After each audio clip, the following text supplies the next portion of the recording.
Bonsoir ou bonjour, chers spectateurs et spectatrices de la chaîne YouTube de l'Église presbytérienne du Sénégal. Dieu par grâce a un grand privilège aujourd'hui encore de partager avec vous la parole de Dieu. Nous bénissons le Seigneur pour l'année 2020 et nous lui confions l'année 2021. Soyez bénis. Seigneur, guide-nous ce matin. Permets à ce que ta parole puisse être transmise de la manière qui te plaise. Permets à ce que toutes les personnes qui nous écoutent puissent être bénies au nom puissant de Jésus. Nous allons lire la parole de Dieu dans le livre de la Genèse. Genèse chapitre 6, le verset 9 à la fin. La Bible dit, voici la postérité de Noé.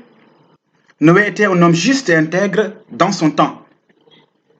Noé marchait avec Dieu et Noé engendra 3 fils, Sem, Cham et Japheth.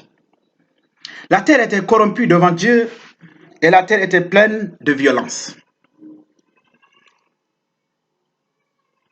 Dieu regarda la terre et voici, elle était corrompue, car toute chair avait corrompu sa voie sur la terre. Alors Dieu dit à Noé, la fin de toute chair était par devers moi. Car ils ont rempli la terre de violence, voici je vais les détruire avec la terre. Fais-toi une arche de bois de gopher, tu disposeras cette arche en cellules, et tu l'enduiras de pox, en dedans et en dehors. Voici comment tu la feras. L'arche aura 300 coudées de longueur, 50 coudées de largeur et 30 coudées de hauteur. Tu feras à l'arche une fenêtre que tu réduiras à une coudée en haut. Tu établiras une porte sur le côté de l'arche. Tu construiras un étage inférieur, un second et un troisième. Tu feras à l'arche, le verset 17, et moi je fais faire venir le déluge d'eau sur la terre, pour détruire toute chair ayant souffle de vie sous le ciel. Tout ce qui est sur la terre périra. Mais j'établis mon alliance avec toi. Tu entreras dans l'arche, toi, et tes fils, ta femme et les femmes de tes fils avec toi. De tout ce qui vit, de toute chair, tu feras entrer dans l'arche 2 de chaque espèce, pour les conserver en vie avec toi. Il y aura un mâle et une femelle. Des oiseaux selon l'espèce, du bétail selon son espèce, de tous les reptiles de la terre selon leur espèce. 2 de chaque espèce viendront vers toi pour que tu leur conserves la vie. Et toi, prends de tous les aliments que l'on mange et fais-en une provision auprès de toi, afin qu'ils te servent de nourriture ainsi qu'à eux. C'est ce que fit Noé. Il exécuta tout ce que Dieu lui avait ordonné. Alléluia. Voici ce matin, mes amis, ce que je veux partager avec vous. J'ai intitulé mon message ainsi, le plan de sauvetage de Noé, une œuvre divine. Mais avant d'aller plus loin, nous allons essayer de diviser notre prédication, notre message de ce matin en 5 parties. À partir du verset 9 au verset 12, nous allons parler du témoignage de Noé au milieu d'une génération perverse, d'une génération corrompue. Alors le verset 13 nous montre là le projet de Dieu, c'est-à-dire la parole de Dieu adressée à Noé. Le verset 14 au verset 16 nous montre là le modèle de l'arche donné par Dieu, c'est-à-dire comment sera l'arche. Et après cela, la 4e, nous allons parler de l'alliance de Dieu qui vient avant le jugement. C'est-à-dire Dieu fait son alliance avant tout jugement, ou bien avant tout jugement. La 5e partie qui consiste à la construction de l'arche, qui doit nous montrer, ou bien qui montre une foi de Noé.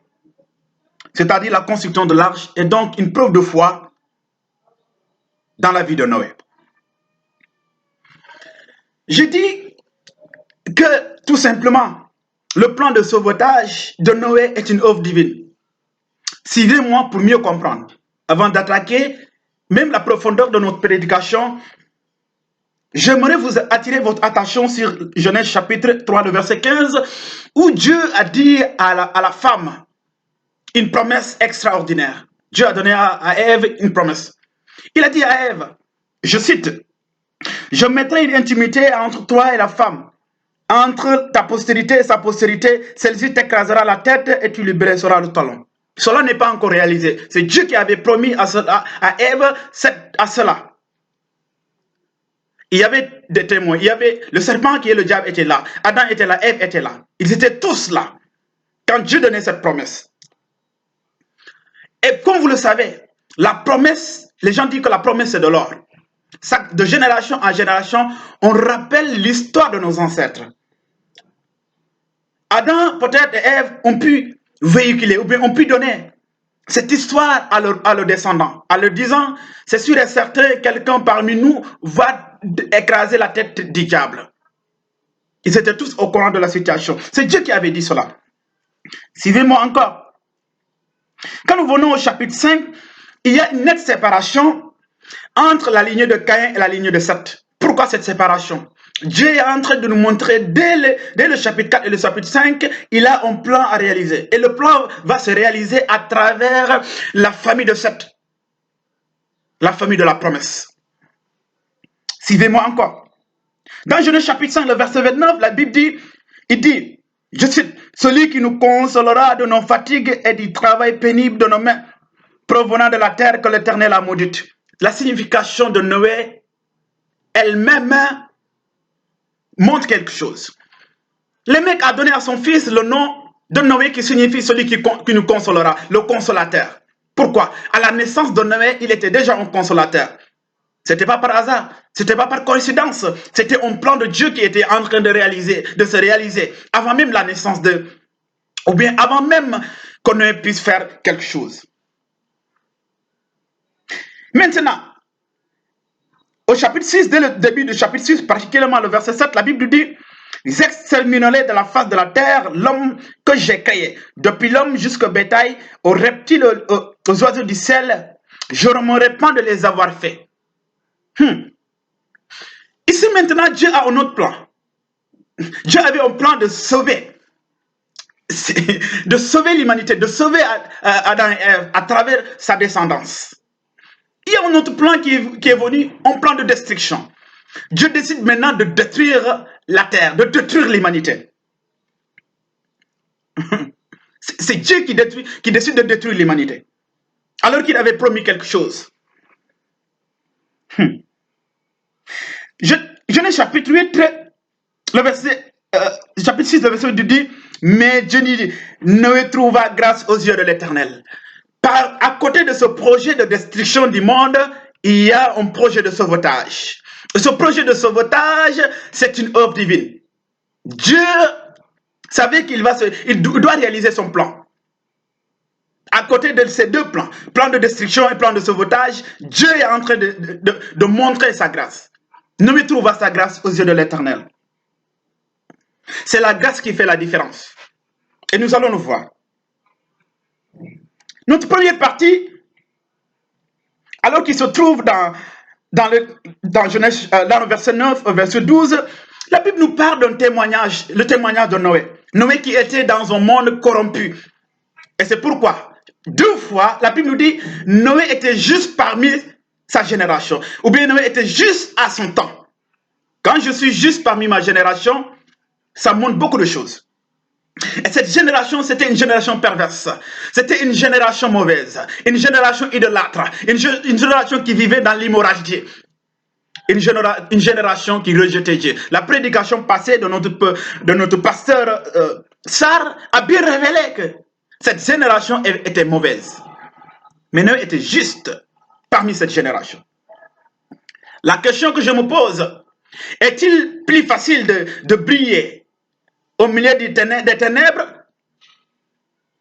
que de briller au milieu de la lumière? Qu'est-ce qui est plus facile? Quand j'ai ma torche au milieu des ténèbres, je suis en train, alors j'allume ma torche.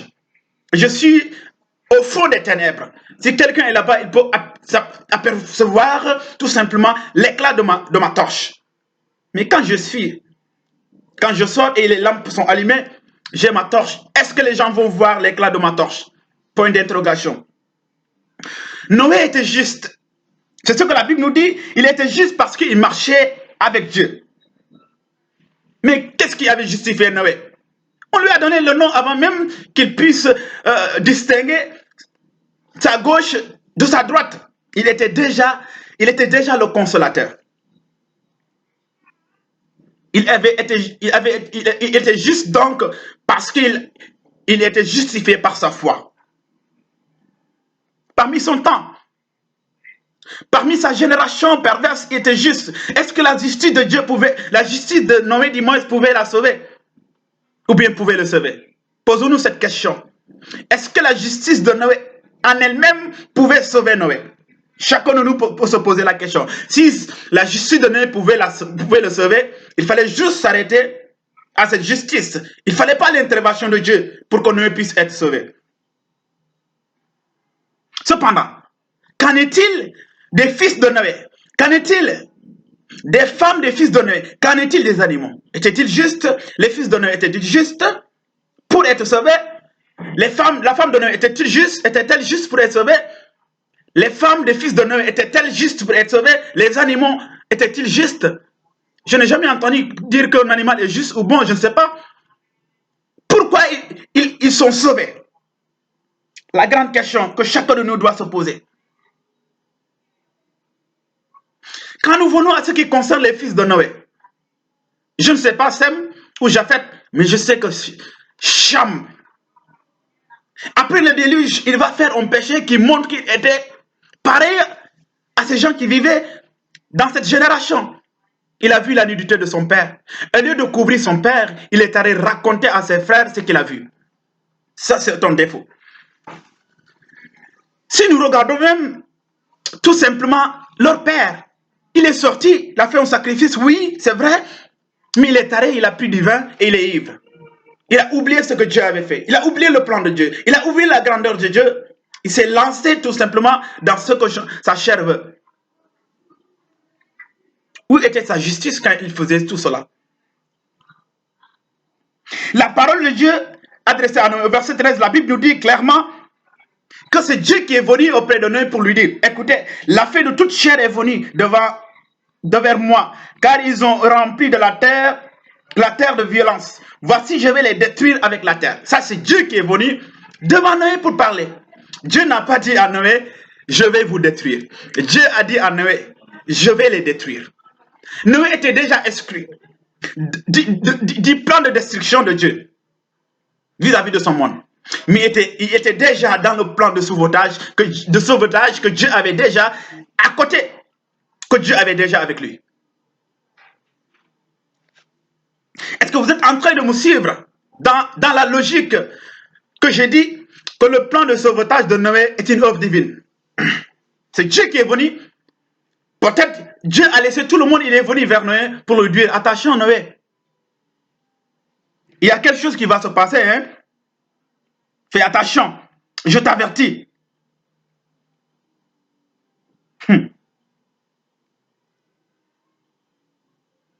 Oui, c'est vrai, c'est par la foi que Noé a été sauvé, nous dira Hébreu. C'est par la foi. Mais cette foi est venue d'où? Est-ce que c'est au hasard? Noé, on lui a donné le nom avant qu'il puisse reconnaître ou bien connaître la notion de foi. Il a été déjà le consolateur. Il fallait consoler par force parce qu'il l'a déjà été. Cela montre tout simplement le plan de Dieu dans la vie de Noé. Dieu avait déjà un plan à réaliser à travers Noé.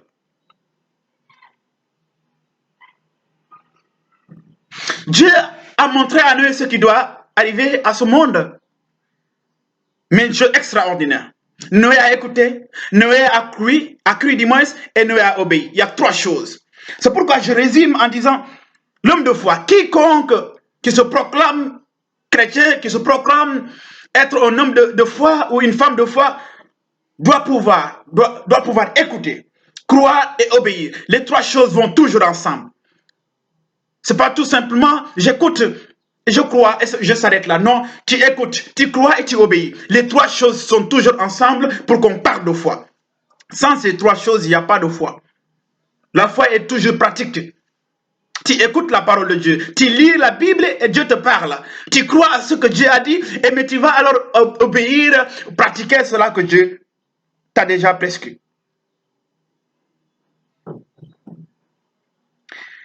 Dieu est venu, mes amis, partager avec Noé son plan. 2 plans. Il est venu devant Noé et lui dit, voici 2 plans. Je vais détruire le monde, mais je vais te sauver.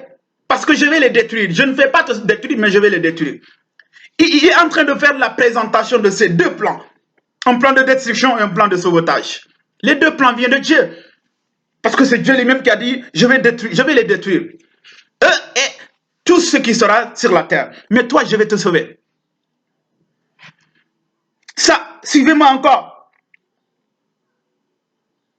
Le moment venu, le verset 13, Dieu est venu vers, c'est-à-dire Dieu va faire connaître ses pensées à Noé. Par sa foi, Dieu va l'avertir.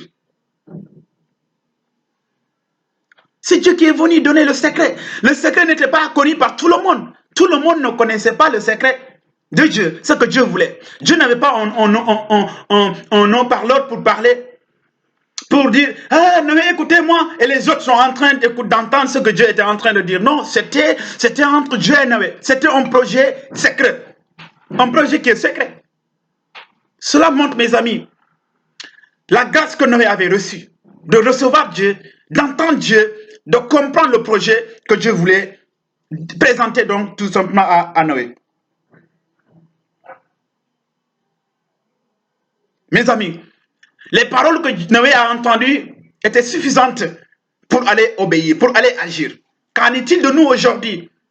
Nous les chrétiens, nous entendons Dieu, Dieu nous parle, Dieu nous avertisse, Dieu nous oriente. Mais qu'est-ce que nous faisons avec ces avertissements? Est-ce que notre marche apporte-t-elle un témoignage au milieu de ces générations qui est mauvaise? Parmi cette génération qui pense que la solution provient de l'homme. La solution provient de l'homme. Au moment où le Covid, ou bien la Covid-19 est en train de détruire le monde, les gens attendent quoi? La solution. Et quelle solution? Une solution qui provient des hommes, ou bien qui proviendra des hommes. On parle de vaccins, mais où est Dieu dans tout ça? On a oublié Dieu. Parmi alors ces moments, ces circonstances, quel est notre témoignage? Ils pensent que Dieu ne peut pas guérir. Et je suis sûr que certains, beaucoup de gens sont guéris par la main de Dieu. Beaucoup de gens ont été contaminés par ce virus et Dieu les a guéris d'une manière secrète. Et Dieu est en train de guérir même dans les hôpitaux alors qu'on n'a même pas encore de vaccin. Mais où est Dieu dans tout cela? On ne parle pas de Dieu. Dans les médias, on ne parle pas de Dieu, de ce que Dieu fait, mais on parle toujours. On parle toujours de vaccin. Il faut que le vaccin vienne. Il faut que le vaccin vienne. Où est Dieu dans tout cela? Où est ton témoignage en tant que chrétien dans tout cela? Est-ce que tu es en train toujours d'écouter les informations pour les véhiculer? Ou bien est-ce que tu es en train de témoigner que la solution viendra de Dieu? Noé était en train de témoigner. Malgré la génération était perverse, mais Noé était en train de montrer un témoignage extraordinaire. Je sais que le jugement de Dieu viendra.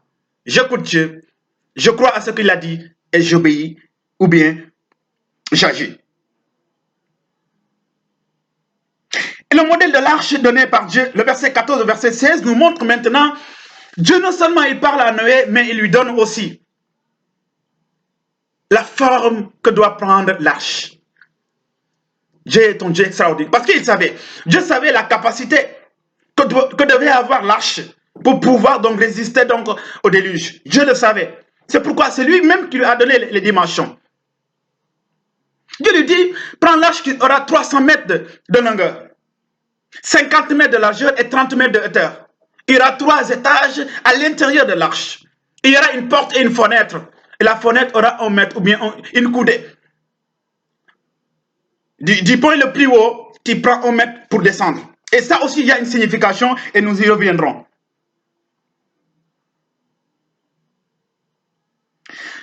Et cette arche devait permettre, ou était un moyen de sauvetage, pour la vie de Noé, pour la vie de sa famille, pour la vie des animaux. C'est Dieu lui-même qui avait fait tout cela. Qu'est-ce que cela signifie, mes amis? L'arche est le moyen de sauvetage. De la même manière que Christ est le seul moyen de sauvetage de ce monde. C'est pourquoi la mort de Jésus-Christ à la croix nous a sauvés. C'est un seul moyen. Pour être sauvés, voici le seul moyen par lequel nous pouvons être sauvés. Au temps de Noé, il y avait un seul moyen, c'était l'arche. Au temps de Jésus-Christ, il y a un seul moyen pour être sauvé, c'est Jésus-Christ qui est donné, la mort de Jésus-Christ à la croix, qui doit t'amener vers Dieu. Si tu rates ce moyen, je ne te vois plus dans ce royaume, ou bien dans cette possibilité d'entrer au ciel. Le moyen du salut enseigné par Dieu nous parle du Seigneur, comme l'arche du Seigneur a traversé le jugement de Dieu contre le péché. Vous voyez, l'arche va traverser le jugement de Dieu pour amener les élus de Dieu à la destination. De la même manière, Christ est venu. Il a traversé le jugement de Dieu à la croix pour nous faire arriver aussi donc à la destination. Voici le plan extraordinaire de Dieu. Christ a accepté d'être jugé à la croix. Quand Dieu nous dit, vous ne serez pas jugés, vous pensez que nous ne sommes pas déjà jugés? Bien sûr. Il y a quelqu'un qui a été jugé à notre place. Christ a traversé ce jugement pour te sauver, pour t'amener à la destination. De cette même manière, l'arche aussi était un moyen de sauvetage. Christ est le seul moyen de sauvetage de ce monde face au péché. Ne rate pas ce rendez-vous. C'est pourquoi Actes chapitre 4, le verset 12 nous dit, il n'y a point d'autre nom sous le ciel qui soit donné parmi les hommes par lequel il nous faut être sauvés. Il y a un seul nom et son nom c'est Jésus-Christ. Emmanuel, Dieu est avec nous. Il est le seul moyen. Et le seul nom qui peut sauver. C'est pourquoi quand tu prononces le nom de Jésus, les démons tremblent. Quand tu prononces le nom de Jésus, les esprits mauvais tremblent parce que le nom de Jésus est puissant. Rien ne résiste au nom de Jésus-Christ. Alléluia. Nous essaierons de faire un petit parallélisme entre Jésus-Christ et tout simplement l'arche, c'est-à-dire les caractéristiques identiques. La Bible nous dit que l'arche avait 300 mètres de longueur, 50 mètres de largeur et 30 mètres de hauteur. L'arche était donc large.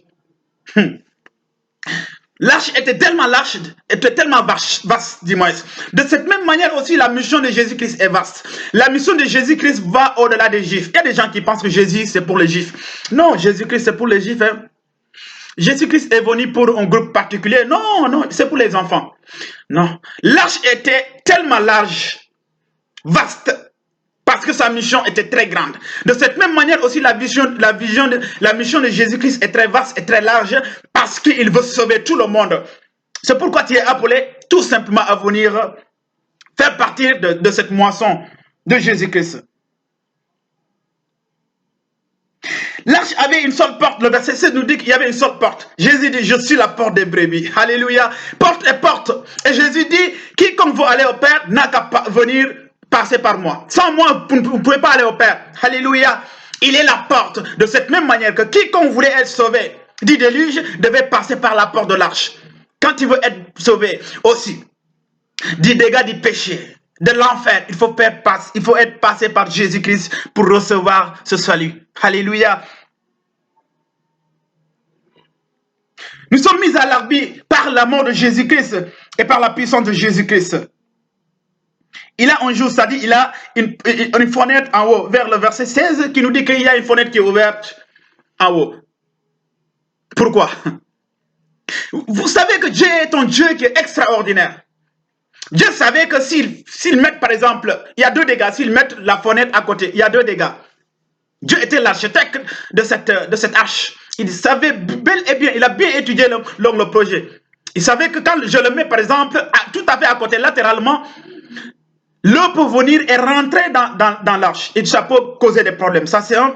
La deuxième chose, Dieu savait que la pluie sera tellement puissante que quand je ne le mets pas en haut, les gens vont essayer donc de jeter un coup d'œil à l'extérieur. Noé et ses compagnons. Les animaux peuvent regarder les vagues, regarder le bruit et cela peut aussi les distraire. Dieu savait tout cela. Pour les mettre en l'abri, dans la tranquillité, il met la fenêtre en haut. Personne ne peut le voir en haut. Si tu veux l'ouvrir, tu vas faire quelque chose pour l'ouvrir. Parce qu'il a dit de 1 mètre de coudée en haut. Et ça veut dire tout simplement, et la hauteur était de 30 mètres. Essayons de calculer. qu'est-ce qui reste quand il enlève le 1 mètre? Ça reste combien?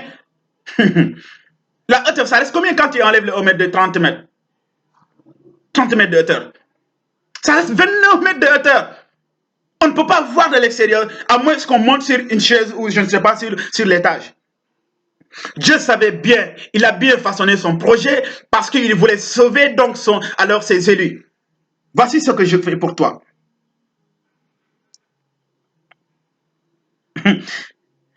La Bible nous dit, et l'arche contenait donc des provisions en abondance. Le verset 21. Alléluia. Christ dit, je suis le pain de vie.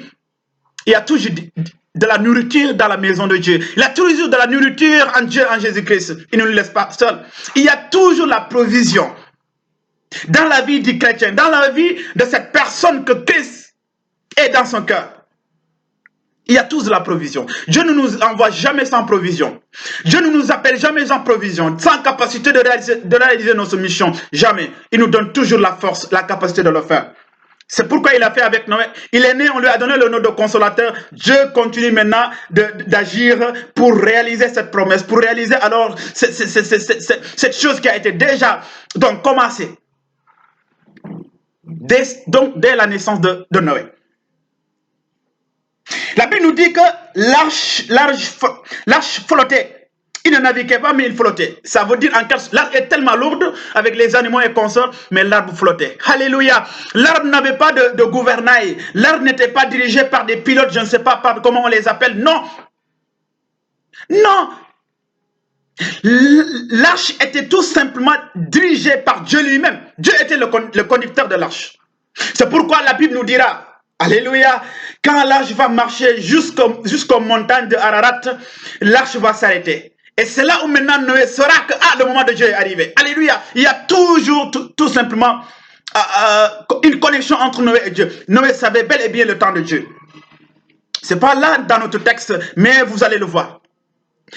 L'arche est parti jusqu'au niveau des montagnes, il est arrêté. En ce moment, la Bible nous dit, alléluia, Noé a attendu 7 jours avant d'agir. Et après cela, il a commencé à agir. Il y avait une connexion, une intimité entre Dieu et Noé. Quand Dieu faisait quelque chose, Noé pouvait comprendre. As-tu cette notion actuellement? Peux-tu comprendre Dieu dans ses actes, dans ta vie? Pose-toi la question. Si tu essaies d'avoir un gouverneur dans ta vie, je te dis, tu as raté complètement le bon choix. Laisse Dieu diriger ta vie, comme il a dirigé l'arche de Noé. Tu arriveras à destination. Le 4, l'alliance de Dieu précède ou vient toujours avant son jugement. Dieu dit à Noé, non c'est vrai, dans cette alliance avec Noé qui était juste, nous dit la Bible dit, sans indiquer l'état de foi de ses fils, des femmes, de ses 2 fils, des animaux. Cela nous montre un salut collectif. Face à tout cela, Dieu nous montre que Noé sera sauvé, lui et sa famille, avec les animaux, ainsi de suite. Voici l'importance d'une alliance. Dans l'alliance, on rentre dans l'alliance. Quand il rentre dans l'alliance, ta famille est dans l'alliance. Même s'il ne croit pas, il rentre dans l'alliance. C'est pourquoi la Bible nous dira, ils se bénéficient alors de vos bénédictions parce qu'ils sont dans l'alliance. Noé était choisi, c'est Noé qui a été choisi, mais sa famille sont dans l'alliance. Ils sont sauvés parce qu'ils sont dans l'alliance. C'est bizarre, non? Noé a été sauvé, les animaux ont été sauvés. Pourquoi? Parce que Dieu, quand Dieu a créé les animaux, il a dit, j'ai créé les animaux pour l'homme. Ils font partie de cette grande famille de Noé. La créature fait partie de notre famille, fait partie de nous. Parce que nous dominons sur elle. La créature est créée pour nous. C'est pourquoi, quand Dieu voulait tout simplement sauver, il a sauvé Noé, les animaux, ainsi de suite. Et ce qui me fait rire, ce qui touche mon cœur, c'est qu'une multitude d'animaux, d'oiseaux, d'insectes, de reptiles, Dieu aille chercher 2 par 2 jusqu'à 7 paires et il les amène vers l'arche. Ce n'est pas Noé qui est parti chercher les animaux, mais c'est Dieu qui est parti chercher les animaux. Quand Dieu partait, il y avait une multitude d'espèces qui étaient là-bas. Dieu choisit 7 paires, il vient. Pourquoi? Et les autres, qu'est-ce qu'ils ont fait? Réponds-moi, qu'est-ce que les autres ont fait? Rien du tout. Tout simplement, c'est la souveraineté de Dieu et la grâce de Dieu. Je ne peux pas l'expliquer, mais je sais que seul Dieu pour l'expliquer. Je sais que c'est la grâce de Dieu et c'est ce qu'on appelle la sélection. Pourquoi Dieu les a élus? Je ne sais pas. Parce que Dieu, il est souverain. Pourquoi Dieu m'a élu? Je ne sais pas. Parce qu'il est souverain. Lui seul sait pourquoi il l'a fait. J'ai obtenu la grâce de Dieu parce qu'il veut tout simplement me choisir. Dans l'alliance de Dieu, il y a toujours la provision pour arriver jusqu'à notre destination. Cinquièmement, maintenant, nous disons la construction de l'arche qui montre tout simplement la foi de Noé. C'est-à-dire, cependant, quel doit être le rôle de l'homme dans la grâce accordée par Dieu? Quand Dieu nous accorde une grâce, quelle doit être notre réaction? Noé a fait tout ce que Dieu lui avait commandé, le verset 22. Noé savait ce que Dieu avait dit, il avait compris ce que Dieu avait dit et il a cru à ce que Dieu avait dit et il a agi, il a pratiqué. Quand Dieu te parle, il faut pratiquer. Quand Dieu t'indique quelque chose, il faut agir. Voici ce que Dieu attend de toi. L'obéissance et la pratique de ses paroles. Aujourd'hui encore, face à ces hommes incrédules, face à ce monde qui vivent dans la perversion, qui vivent tout simplement dans le péché, que devons-nous faire? Nous devons montrer aux gens par nos actes que le jugement de Dieu viendra. Noé était en train de construire l'arche. Et vous savez, c'est des années que Noé a construit l'arche. Je ne sais pas exactement le nombre d'années, mais ce que je sais, c'est que la Bible nous dit que Noé avait Shem, Shaf, Japhet à l'âge de 500 ans. Et à l'âge de 600 ans, la Bible nous dit que tout simplement le déluge a commencé. À l'âge de 600 ans. Et à l'âge de 600 ans, c'est la fin du déluge. Je ne sais pas exactement, est-ce que c'est 100 ans ou c'est combien de temps, mais je sais une chose. Il y a des années et des années où Noé était en train de construire l'arche. Quelle foi! Les gens peut-être se moquaient de lui, mais il continuait à montrer un témoignage. Ce témoignage, ce n'était pas par la parole. On aime parler, on aime prêcher, mais est-ce que nous aimons agir? Voici la question que je pose à chacun de vous aujourd'hui qui m'écoute. À ce moment-là, pose-toi la question. Tu parles beaucoup, tu prêches la parole de Dieu, mais est-ce que tu agis? Noé, sa prédication était une prédication pratique. C'est-à-dire les actes montraient aux gens ce que Dieu va faire. Il était en train donc d'agir parce qu'il croyait à ce que Dieu va faire. Nous savons des choses à venir, parce que la Bible nous a dit beaucoup de choses dans le livre de l'Apocalypse, des choses qui doivent venir. Sommes-nous en train de dire aux gens le jugement de Dieu viendra? Sommes-nous en train de montrer par nos actes que le jugement de Dieu viendra? Sommes-nous en train de montrer par nos paroles que le jugement de Dieu viendra, comme l'a fait Noé? Sommes-nous prêts à agir, même si c'est 100 ans dans l'attente que Dieu va venir? Est-ce que nous sommes pressés? Ou bien est-ce que nous laissons Dieu faire son travail? Noé n'a jamais demandé à Dieu quand elle viendra cela. Dieu lui a dit, je vais détruire. Il attend. Et il fait ce qu'il a à faire. Voici ce que nous devons faire. Faisons ce que nous devons faire parce que Dieu est en train de faire ce qu'il doit faire. Le plan de sauvetage de Dieu, le plan de salvateur de Dieu pour nous est là. Mais le plan de destruction du monde est là. Sommes-nous prêts à rentrer dans ce plan de sauvetage? C'est pourquoi ce matin, c'est Dieu qui a agi. Et vous allez voir que Dieu, dans le chapitre à venir, Dieu va venir pour fermer la porte. Ça montre que Dieu, il est un Dieu extraordinaire. Sois prêt pour rentrer dans cette arche, pour être sauvé. Même si tu es chrétien, tu dois rentrer dans cette arche. Même si tu te proclames chrétien, je dirais, tu dois rentrer dans cette arche. Ce n'est pas le nom, ce n'est pas tout simplement ma conviction, non, mais je dois rentrer dans l'arche pour être sauvé. Seigneur, nous te bénissons ce matin encore. Voici, Seigneur, nous te sommes reconnaissants pour cette grâce. Et nous bénissons ton nom, Père Jésus, parce que tu nous montres aujourd'hui encore que tu as un plan merveilleux pour nous. Un plan pour nous sauver. Un plan, Seigneur, pour nous libérer. Un plan, Seigneur, pour enlever tout ce qui pouvait nous empêcher, Père, d'aller au ciel, d'aller auprès de ton Père, Seigneur.